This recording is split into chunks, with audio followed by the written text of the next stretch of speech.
I've been delegated to introduce our dignitaries who are here, and the dignitaries are Randy Nix, our representative, you'll stand, and Ken Smith, our commissioner, and Jim Thornton, who is a city councilman. And I hope I've got all the dignitaries. Okay. All right. And so I'm Ellen Gilmore, and I am the secretary of the Troup County Republican Party. And I would like to say that this forum was to be a forum of 2 announced candidates for District 29 State Senator. At the very last minute on Saturday afternoon, I got a voicemail message from Ron Mullins telling me that he had dropped out, and I will read his words exactly. I will be withdrawing from the Senate race. A judgeship has opened up in the Columbus area, and I will be submitting my name for that. I apologize for this relatively late notice, unquote. I welcome all of you here tonight. I'm glad you're here to take advantage of this opportunity that I think is still available for people to be informed. Josh McKoon has so kindly agreed to be in the hot seat tonight, and though we would have had the same format had Mr. Mullins appeared with us, we're going to have a moderator who is going to ask pre-submitted questions, and we hope we'll cover everything that you're interested in. But if we've missed something and we have time before the program is over, perhaps we'll have some follow-up questions from those of you who are here. But many of you have submitted questions early, and we hope we cover the categories that are so important to our freedom. And so I'm going to turn the program over to Bill Gilmore, who's going to be our moderator tonight.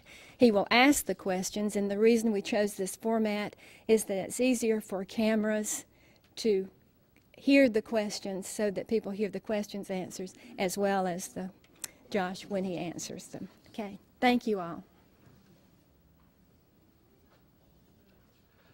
Now, we haven't discussed this previously. Is Josh is going to stand up and answer the questions up here, correct? Okay, I'll get out of the way after I ask him. We came up with 3 categories.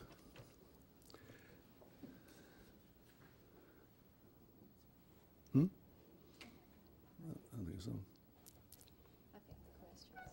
Okay, I'm here. Okay. Okay. We came up with 3 categories: some general questions, obviously on taxes, that always is a great concern to people, and also on education. A number of people submitted questions, and like by example on taxes and education, the questions were quite similar. So what we did, Ella and myself, started to put them together, and so we'd hopefully ask that question that would cover a couple of people who have submitted the same question.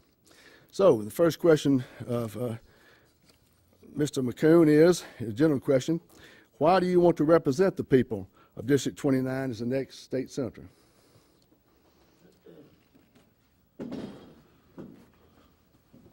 Well, thank you for that question. Before I get to my response, I do want to take the opportunity to thank the Troup County Republican Party for having this forum, and I want to thank all of you for coming. The reason I'm interested in this position, I've had a lifetime interest in public affairs.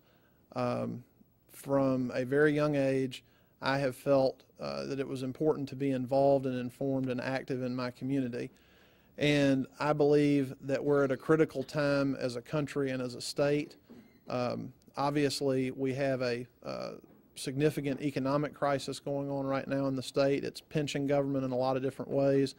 I feel like we need someone in the state Senate who's going to be an advocate for all the people of District 29.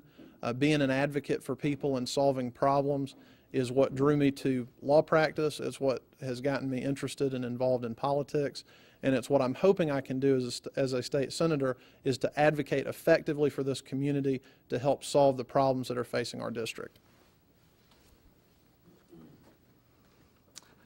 Thank you, Josh.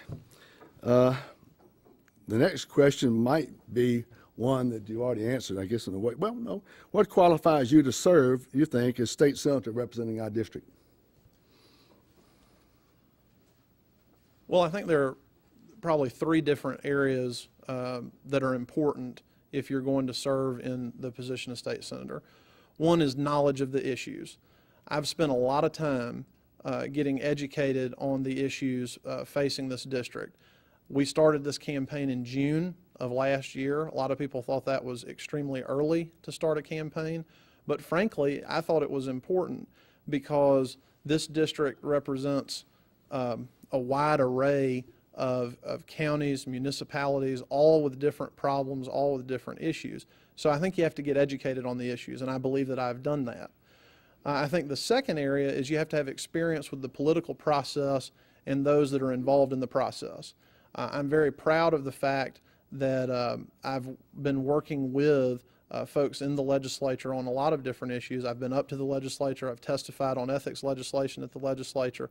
I know the folks who are involved in the process, and I understand how the process works. And I think you've got to have that in a state senator. The learning curve is pretty steep when you get up there if you don't know how the process works. Finally, I think it's important that you be committed to conservative principles, because if you don't go up there with your feet on the ground and understanding what it is you believe, I think it's very easy to be led astray. And those of you that know me, and I'll be talking about this as long as we've got this campaign going on, I am committed to the conservative cause and to conservative principles. So those are the three things. I think knowledge of issues, experience with the process and the people, and commitment to principle. We'll stop for a second. Now, lady, there's some seats down here. Y'all come on down and find a seat if you would like to.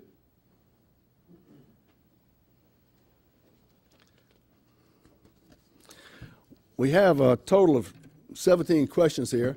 Y'all that know Josh know he's not very verbose, so we'll probably get through with those. And afterwards, if you want to ask some more questions, maybe follow up, things weren't real clear, or something else you want to ask, we'll probably have time for that. The next question is, how would you describe your philosophy of government? For instance, what principles are important to you as to the role of government in people's lives? I would say there are probably two parts to answering that question. The first part is, generally speaking, how should government work? In this country, we obviously have the federal government, the state government, and the local government. I believe that everywhere that it's possible, we should send authority and decision-making to that part of government that is closest to the people. I think it's much better if Jim is able to make a decision for the city of LaGrange, or if Ken's able to make a decision for Troup County, than it is for Randy or for Seth in Atlanta. And similarly, I think it's better if Randy or Seth can be handling an issue at the Capitol rather than the folks in Washington, D.C. Obviously, there's some things that have to be dealt with at different levels of government. Our national defense has to be dealt with in Washington. There are specific issues that have to be dealt with at the state level. But generally speaking, my philosophy is let's move the decision-making and the authority down to that level of government that is closest to the people who are affected by those decisions. Now, having said that, when it comes to state government specifically, the state government has a role to play. There are several areas that the state government should be involved in. Transportation and water, our infrastructure, that's an important area that state government should be involved in. Creating an environment that is friendly to business, particularly small business, so that business can thrive and provide economic opportunity. That's an important role for state government to play. Public safety is there's an important role for state government to play. And in our public educational system, there's an important role for state government to play. So in those areas, the state should be involved, should be engaged, and should try to do its very best to provide those services. And in all these other areas that the state has gotten itself into, it just needs to take a step back, get out of those areas, do a few things, and do them well. I'm in the law business, and I practice law. I don't sell automobiles. And the government ought to take the same kind of approach. It should focus on those things that it should be doing. It should stay away from those that it should not, which is the vast majority of things. Thank you.